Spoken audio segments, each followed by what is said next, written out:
Et bonjour les Patreons, ici Corben de Corben.info et je suis très heureux de vous retrouver pour une nouvelle vidéo. Alors aujourd'hui, on va parler de moteurs de recherche boostés à l'IA. Mais avant, je tenais quand même à remercier tous les Patreons qui me soutiennent, parce que c'est grâce à vous que je peux faire ces vidéos. Et d'ailleurs, si vous regardez cette vidéo sur YouTube, c'est qu'elle a été libérée, offerte. Donc vous pouvez dire merci aussi au Patreon et vous pouvez même me rejoindre sur patreon.com/corben. Vous aurez toutes les infos. Et sans plus attendre, je vous montre ce site que vous connaissez peut-être hein, si vous faites un petit peu d'internet, si vous en avez forcément entendu parler. C'est perplexity.ai. Alors c'est quoi perplexity.ai? Alors vous verrez, c'est pas l'objet de ma vidéo, hein, ne zappez pas tout de suite. Perplexity.ai, c'est un moteur de recherche qui utilise l'IA. Donc en gros, vous lui posez une question, lui va comprendre le sens sémantique de votre question et vous remonter des résultats de recherche et des résumés qui correspondent. Donc par exemple là, il y a des questions toutes faites, hein, les tech conferences, donc les conférences tech qui arrivent. Il va aller chercher des sources et puis ensuite il va nous compiler une petite liste comme ceci, etc. Donc je peux lui poser tout type de questions, il n'y a pas de souci. Par exemple, je peux dire donne-moi des idées cadeaux pour la fête des mères. Donc vous voyez, je lui écris en français, j'envoie ça. Alors j'ai des petits trucs à côté, donc des vidéos, des images, des choses comme ça. Et puis une réponse qui est sourcée à partir de tous ces contenus-là. Donc si je veux, je peux aller consulter ces fameux contenus en ligne, mais j'ai ce petit résumé qui me donne des infos, des idées, etc.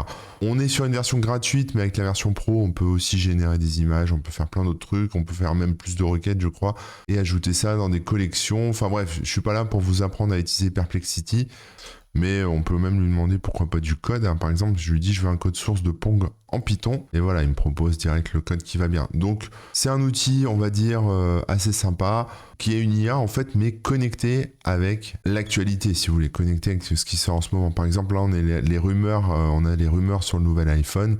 Même chose, on est sur un sujet d'actu, il parle bien de l'iPhone 16, etc. Donc ces données sont étendues, entre guillemets, et enfin en tout cas ils se reposent sur des sources en ligne. Maintenant ce qui est cool, c'est qu'on va pouvoir avoir la même chose en open source, en local, sur son ordinateur, sur son serveur.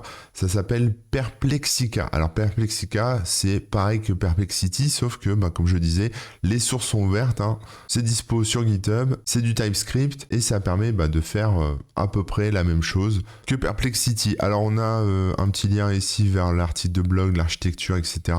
On peut voir que ça se compose d'une interface utilisateur, d'agents qui travaillent ensemble pour décider de ce qu'ils vont vous afficher.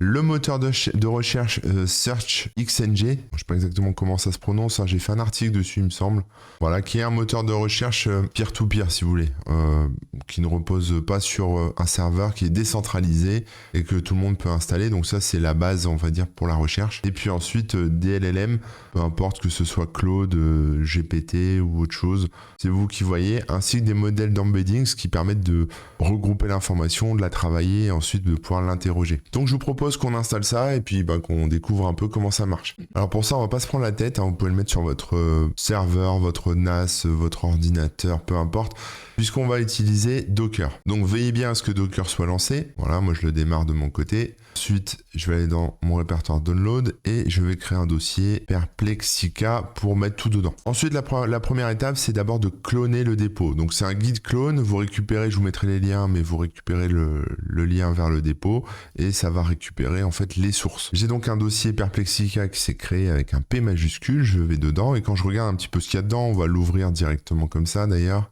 Voilà, je vois que dans Perplexica, j'ai des fichiers, on va faire la petite liste. J'ai un Dockerfile, un backend Dockerfile, Docker Compose, la documentation, un fichier de config, enfin bref, tout ce qu'il faut pour que ça tourne. Donc nous, ce qui va nous intéresser d'abord, c'est le fichier de config. Alors là, c'est un sample, donc je vais le copier-coller et je vais le renommer. Je vais tout simplement l'appeler config.toml. Toml, vous allez voir, c'est du fichier de config comme ça, voilà, rien de sorcier. Là maintenant, on a différentes choses. On a d'abord le port, donc on sait que ça va tourner sur le port 31338. La bind address, c'est l'adresse à partir de laquelle on peut accéder au serveur, donc là toutes les adresses de votre réseau. Ensuite on a la mesure de similarité. Alors ça c'est quelque chose qui permet de mesurer la similarité entre les vecteurs, donc c'est-à-dire quand on va travailler sur, quand le système va travailler sur des données qu'il va récupérer, donc il va aller collecter des sources, différents sites web par exemple, récupérer les sources et il va travailler sur la similarité des contenus récupérés pour pouvoir vous proposer une réponse. Et alors ça, on a donc de la similarité Cosine, donc Cosine, je pense cosinus, voilà, qui permet de rapprocher les vecteurs qui vont dans la même direction. Et ensuite on a dot. Dot, c'est pour rapprocher des vecteurs qui vont dans la même direction, mais également qui ont la même puissance, si vous voulez, la même magnitude. Donc on peut tester l'un ou l'autre, on testera. Ensuite on a les clés API, donc là on a OpenAI et Grok, donc si vous avez une clé OpenAI, vous pouvez la mettre là. Notez que si vous utilisez Ollama, ici, vous pouvez aussi mettre l'URL de Ollama. Ollama, c'est, je vous en ai déjà parlé, je l'ai là-haut et qui tourne. C'est ce petit lama ici qui permet de faire tourner des modèles IA open source, en tout cas qu'on retrouve, qu'on peut installer et faire tourner sur notre propre serveur. Donc comme Llama 3 par exemple. Donc il vous faudra un Ollama accessible, en tout cas une URL accessible. Et si vous avez un Ollama qui tourne dans Docker, vous pouvez utiliser par exemple cette URL là. Voilà, host.docker.internal 2.11.434. 11.434 c'est le port par défaut, donc à vous de voir. Moi je vais utiliser OpenAI, ce sera plus simple. Donc moi le but du jeu là ça va être de mettre ma clé API. Évidemment je ne vais pas vous la montrer. Donc je vais la mettre dedans, je vais l'enregistrer et je vous reprends tout de suite après. Voilà, ma clé est en place. Donc maintenant j'ai juste à lancer la commande docker compose up-d pour démarrer le fichier docker compose dans Docker. On peut le regarder d'ailleurs pour voir ce qu'il y a dedans. Vous voyez, donc en fait il va installer SearchXNG, je sais pas trop le prononcer, le back-end de Perplexica, le front-end, et c'est tout, il n'y a rien de sorcier là-dessus. Donc moi je lance ça et ça va créer l'install, aller chercher les images sur le hub de Docker. Et en théorie je devrais avoir un petit moteur de recherche bien cool qui devrait arriver. Comme je fais pas tourner de modèles locaux, que je vais utiliser la clé OpenAI, c'est parfaitement le truc que je pourrais faire tourner sur un NAS, un petit NAS pas très puissant. Par contre, si vous utilisez Ollama derrière, il faudra évidemment un petit peu de puissance parce que là, le LLM va fonctionner localement sur votre machine. Voilà, il est lancé, le démon est lancé en tout cas, donc j'ai récupéré la main dans mon truc. Si je regarde au niveau de mon Docker, j'ai bien Perplexica qui tourne ici et je vois qu'il est dispo sur le port 31337. Donc ça c'est la partie cliente qui est dispo là, sachant que la partie back-end elle est dispo, je crois que c'était sur le 31338 quand on avait regardé dans le fichier TOML, c'était ça. Donc si j'y vais, j'obtiens ceci, un beau site web, une belle interface. Donc je propose qu'on aille voir d'abord les options, les paramètres. Donc j'ai ici OpenAI qui est mon provider. Mon modèle, je peux choisir GPT-4, donc je l'upgrade. Voilà. Tout ce qui est text embedding, je peux dire du small, du large. J'ai ma clé ici OpenAI. Bon, je vous la laisse, je vais la supprimer après de toute façon. À chaque fois je fais ça parce que sinon j'ai des fuites de données. Donc je la laisse visible, mais ne l'utilisez pas. De toute façon, elle ne fonctionnera pas parce que je vais la supprimer juste après. On a ici l'URL de l'API Ollama et Grok éventuellement. On sauvegarde, donc c'est assez minimaliste. Ensuite, on a la home ici, et là, on peut lancer une recherche. Donc, par exemple, je peux lui dire, je veux faire un Pong en Python et je cherche des exemples de code source, par exemple. Je lance la recherche. Et exactement comme Perplexity.ai, vous voyez, c'est à peu près le même concept. Il m'explique ce que je dois faire, comment je peux le faire. Je peux rajouter de la recherche d'images ou de vidéos. Et là, on est dans une réponse qui est pure IA, donc il n'y a pas de recherche là pour l'instant. En tout cas, je ne crois pas parce que j'ai pas de mention de site. Donc on va essayer de lui donner un petit truc plus sympathique en termes de recherche. Donc je lui dis quelles sont les nouvelles actualités de ce lundi 13 mai 2024. On va voir avec une petite faute d'orthographe, c'est pas grave. Vous voyez, donc on a, il est parti chercher des trucs sur le Washington Post, sur Citizen, et il me fait un petit résumé d'actu qui est pas foufou, faut quand même le reconnaître parce qu'il n'a pas grand chose à se mettre sous la dent. Visiblement, voilà, on a cette personne qui a écrit un billet d'opinion. On a ici des news qui sont sorties chez African Reporter, un média d'Afrique du Sud. Mais c'est bien daté d'aujourd'hui. Et il me fait un petit résumé. En gros, ça parle beaucoup de Facebook, de X, de YouTube, d'Instagram. Il y a des questions sur l'immobilier. Et il y a ce journaliste qui tiendra une session de questions-réponses. Voilà. Donc on est quand même sur quelque chose qui est moins performant que Perplexity.ai. En tout cas, de prime abord. Maintenant, si je pose des questions un peu plus évoluées, ou en tout cas un peu plus génériques, on va dire. Donc je vais dire, par exemple, je cherche des idées récentes de cadeaux pour la fête des mères. Voilà. Je balance. Là, il va me retourner beaucoup plus d'actu, en tout cas de liens de sites, puisqu'on est sur quelque chose qui est déjà un peu plus ancien. Alors j'explique un peu comment fonctionne SearchXNG.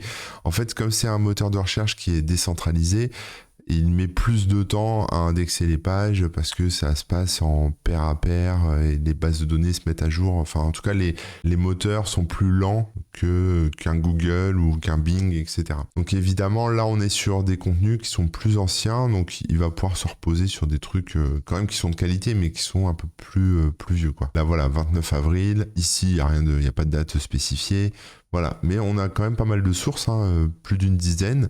Et puis j'ai mon petit résumé qui me donne des petits indices et je peux lui dire oui, mais ma mère est geek, par exemple. Donc pour les trucs jardinage, tu repasseras plus tard. Voilà, alors maintenant on va tester l'histoire du copilote là. Par exemple, si je dis comment formater un disque dur sous Windows, je coche copilot. Et alors en fait, ce mode copilot qui est encore en développement permet de générer des requêtes pour trouver les sources internet les plus pertinentes. Donc en fait, il n'utilise pas seulement le contexte qui est fourni par le moteur de recherche, mais il visite directement les sites avec les meilleurs résultats pour trouver les sources les plus adaptées en fait à votre question. Donc là, c'est pas parlant dans mon exemple, ou alors en tout cas, il affiche pas les sites. Donc on va repartir sur les actualités par exemple, ou sur la fête des mères, ou mieux, quelles sont les rumeurs prévues pour le prochain iPhone. Voilà, c'est ce qu'on a vu tout à l'heure. Je coche Copilot et j'envoie. Donc là, il y a les sources et en fait, il va aller explorer ces sources une par une, quoi, pour avoir encore plus d'infos, encore plus de détails.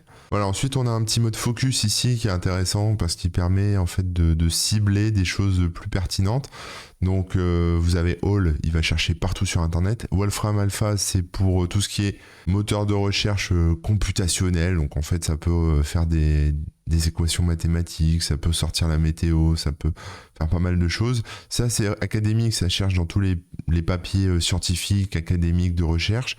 Recherche YouTube, ça c'est juste pour discuter avec l'IA sans faire de recherche sur le web. Et puis évidemment Reddit pour chercher des infos. Ça raconte quoi sur la conf d'OpenAI d'aujourd'hui? Voilà, sur Reddit. On va voir ce que ça raconte sur Reddit. Donc là, il me prend que des posts Reddit. Voilà. Mais on est sur des vieux trucs, donc c'est pas forcément très pertinent. C'est des contenus qui sont un peu vieux. Alors je vais pas préciser la date. Alors il faudrait peut-être que je lui précise une date. Voilà. Et il a rien trouvé sur Reddit à ce sujet, ce qui m'étonne un petit peu. Mais bon, pourquoi pas. En même temps, il n'y a pas eu beaucoup d'infos, donc voilà. C'est un petit essai en live. Sinon, on a YouTube. Par exemple, je veux une vidéo qui m'explique comment formater un Windows. Je prends des raccourcis volontairement, voilà. Et là, il se base sur les requêtes, sur les vidéos YouTube, et il me fait une réponse à partir de ça. Je pense qu'il doit extraire peut-être les résumés des vidéos, ou peut-être le contenu des vidéos avec le texte pour les sous-titres. Mais en tout cas, moi, ça me donne accès à des vidéos que je peux ensuite regarder. Voilà, ensuite, le reste fonctionne pas, donc j'ai pas trop... voilà, c'est Discover, ça permet de faire des recherches plus larges, mais là il n'y a rien dedans pour l'instant, donc je pense que soit il faut l'activer et j'ai pas vu comment, soit c'est pas encore développé. Et ça c'est la librairie, donc ça doit être pour si vous mettez des documents à vous, des choses comme ça, pour faire un RAG à ce niveau-là et pouvoir chercher dans vos propres documents et avoir un moteur interne, ça peut être intéressant aussi. Mais même chose, ça a pas l'air de fonctionner, en tout cas moi j'ai pas réussi à le faire fonctionner. Si vous avez des astuces, n'hésitez pas, hein, je regarderai. Mais voilà, maintenant vous avez votre Perplexity version maison qui s'appelle Perplexica, qui est gratuit, open source. Voilà, vous pouvez le faire tourner avec des modèles d'IA locaux. Par contre, vous l'avez vu, c'est un petit peu moins performant que Perplexity, mais je pense qu'en lui posant les bonnes questions, les bonnes requêtes, et surtout en laissant ou en customisant le Search XNG qui se trouve derrière, on peut peut-être avoir des résultats un peu meilleurs. En tout cas, c'est un projet qui mérite d'être suivi, qui va sûrement s'affiner. Et si vous voulez plus d'infos à ce sujet, c'est dispo sur le GitHub Perplexica. Il y a toute la doc, on peut même l'installer sans Docker si vous voulez. Il y a du déploiement dans le cloud directement. Et voilà, ça répond à ma question. Les upcoming features, effectivement, Discover et History, Saving sont pas encore dispo. Voilà. Pour l'instant, on a juste la page des paramètres, le support des LLM locaux, l'introduction des différents modes focus, ce que je vous ai montré avec Wolfram, YouTube, Reddit, etc. Donc ça se développe, c'est plutôt cool. J'espère que ça vous aura intéressé. Et puis n'hésitez pas à tester, à mettre ça en place chez vous. Et puis vous m'en direz des nouvelles. Sur ce, je vous laisse. Je vous souhaite une bonne semaine et je vous dis à très bientôt. Allez, ciao. Merci.